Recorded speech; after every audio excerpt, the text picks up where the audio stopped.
Ассаламу алейкум туугандар, кандайсыздар? Назарыңыздарда кайрадан эле Базар жок каналы. Бүгүн 18 август 2022 жыл. Мен Бишкек шаарынын түштүк батышы Сокулук районуна караштуу Күнтүү айылында жүрөм туугандар. Ушул жактан бир сатылуучу үй бар экен, ошол жөнүндө силерге маалымат берейин дегем. Биринчи эле баруу жолун түшүндүрөйүн. Мен турган жер Күнтүүнүн кире бериши чоң трассасынын жээгинде турам.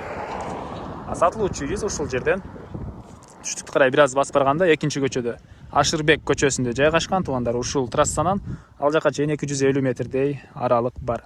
Анан бул жака чейин бир маршрутка жана бир автобус келет Бишкек шаарынан. Андан башка деле по пути машине, таксилер деле көп туугандар. Күнтүү айыл жөнүндө айтсак өзү ушул мынакей түштүк тарапта тоого жакын, абасы салкын жерде жайгашкан. Анда эмесе мен сатылуучуга карай жол алдым туугандар. Силер лайктан басып, өз оюңуздарды комментарийге жазып туруңуздар. Мынакей туугандар, келүү жолун түшүндүргөнчө бүгүнкү чыгарыштагы сатылуучу үйгө да жетип келип калдым. Бул мынакей көчө тараптан көрүнүшү туугандар, көрүп турганыңыздардай ворот орнотулган көчө тараптан. Батыш чек арасы бул жерден башталат. Чыгыш чек арасы бул жерге чейин.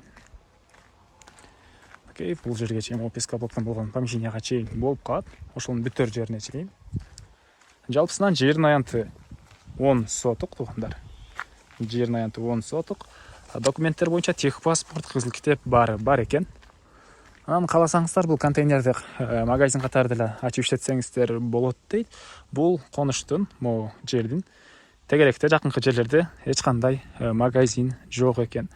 Азыр өзүбүз магазинге бир аз алысыраак барабыз дейт. Ал жагыраакка калсаңыздар магазин катары иштетсеңиздер болот туугандар. Андан ары коросуна келип калган маалыматтарды берейин. Свет бар туугандар. Суу бар. Үйдө отопление бар экен. Канализациянын суулары септикке куюлат туугандар. Бул мынакей короосу. Киргенде эле бул жерге бир 4 машина баткандай жер бар экен. Болжол менен может 3, может 4 ушундай көрүнөт. Бул үйүбүз 220 квадрат метр толук түрдө кирпич менен бүтүрүлгөн. Кирпичи турецкий кирпич экен туугандар. Азыркы учурда бир штугу 16 сом деп айтты. Аны деле айта кетейин. Үйүбүз 220 квадрат метр, 2 этаж, толук түрдө кирпич, тышкы жидкий травертин туугандар. Мынакей бул батыш тарабы. Мансард түйүндө салынган туугандар. Үйүбүз бул батыш тарабы. Анан бул жакта контейнер. Анан бул жакта очокана деле бар экен. Алардын да азыр ички тараптарын көргөзөм. Анын дагы стенасы кирпичтен болгон туугандар. Азыр биринчи эле болуп бул чоң ички тараптан силерге көргөзөйүн. Андан соң дагы арты тараптарында жерлер, көмүркана, бул очокана баарын бир чекинен көргөзөм. Техпаспорт, кызыл китеп бар туугандар. Бул мынакей негизги кирүүчү эшиги. Бул негизги кирүүчү эшиги. Отопление бар, паровое отопление. Киргенде прихожка, потолок гипсокартон, пол жагачтан болгон пол. Анан ушул жерден оң тарапка карасак коридор жайгашкан. Бул коридордон биз башка бөлмөлөргө өтүп кетет экенбиз. Киргенде эле оң тарапта бул жакта душ, ванна, суус арестон менен жылыйт. Чыгыш тараптан форточка орнотулган, ички тарапта раковина орнотулган туугандар, дубалдары, кафель. Андан ары ушул жерден оң тарапка кайрылсак, бул жакта үйдүн ички тарабындагы туалет. Окей. Дагы түз өтүп оң тарапка кайрылсак, бул жакта бир чоң ондай бир бөлмө, потолок гипсокартон, дубалдар шпаклевка туугандар. Чыгыш тараптардан терезелер орнотулган, ар бир бөлмөдө отоплениянын батареялары бар. Мына ушундай туугандар. Анан экинчи этаж мансардыбыз туугандар. 90% бүткөн дейт. Тепкичтерин орнотуш керек. Азыр анын жайын деле көргөзөм. Бул мынакей дагы бир спальный бөлмө. Потолок гипсокартон, түндүк тараптан терезелер орнотулган. Пол жагачтан болгон пол жана бул жака чыгып, оң тарапка кайрылсак, бул жакта кухня. Ички тараптан раковина орнотулуп, суу чыгарылыптыр. Батыштан терезе орнотулган туугандар. Мына ушундай көрүнүштө.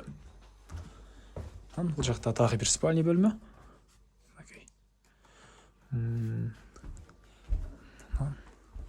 Болду окшойт. Анан экинчи этаж бар, ага тышкы тараптан киребиз. Азыр коросун ачып калган маалыматты берейин туугандар. Мен кайра эле үйдүн коросундамын туугандар. Анан мансартка чыгып кетүүчү тепкичтер бул жерге орнотулат экен. Мансардын ички тарабы 90% бүткөн. Мына терезелер коюлган, полдор баары коюлган. Андан ары бул контейнерибизде калат. Мунун өзү деле акча дейт. Туугандар жакшы эле. Анан бул жакта очоккана кирпич менен бүтүрүлгөн. Окей. Ички тарабга киргенде бир бөлмө, анан төрүндө эки очогу бар экен. Мындай жактары стяжка болгон. Потолоктор пластик экен. Андан ары кайсы жагынан көргөзсөм, бул жагынан көргөзүп кетелейин. Жерин аянтып 10 сотук туугандар. Бул үйүбүздүн чыгыш тарабы. Кошуна менен болгон чек ара бул Зымторго чейин болуп калат. Ушул жерден чек ара. Бул жакта тротуарлар куюлган. Анан түндүктөрүндө көрүп турганыңыздарда үйдүн тышкы тарабындагы туалет. Окей, бул үйүбүздүн түндүк тарабы. Айта кетчү десе, бул жакта подвал бар экен туугандар. Подвалда отоплениянын котел деле орнотулган, ал электр энергиясы жана көмүр менен үйдү жылытат, жана банка койгонго, жана башка продуктыларды койгонго мондай чоң жери деле бар. Бул жакта үйдүн тышкы тарабында туалет, жаңгак көчөттөр көптөгөн. Ал жакта жаш алма бактары, кошуна менен болгон түндүк тарапта кошуна менен болгон чек ара. Ал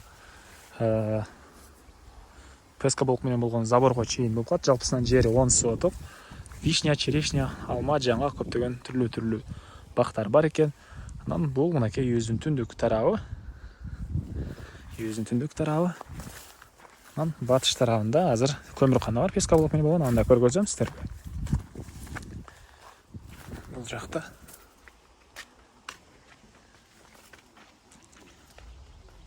мынакей көмүркана жайгашкан, песка блок менен болгон.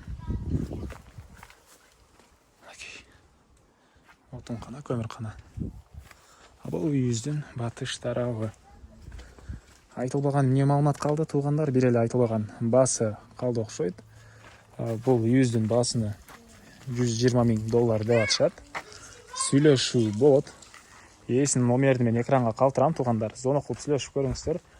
Базар жок каналынан көрүп чалып жатабыз десеңиздер, жакшы эле сүйлөшүү, арзандатуу болот деп айтты үй ээлери. Сүйлөшүү болот туугандар. Анан группалар менен, достор менен бөлүшсөңүздөр, мага үй ээсине жана кимдир бир ошол сыяктуу үй издеп жүргөн болсо, ошол адамга сиздер чоң жардам берген болосуздар. Анда эмесе мен сиздер менен коштошом туугандар. Кийинки чыгарышка чейин саламатта калыңыздар.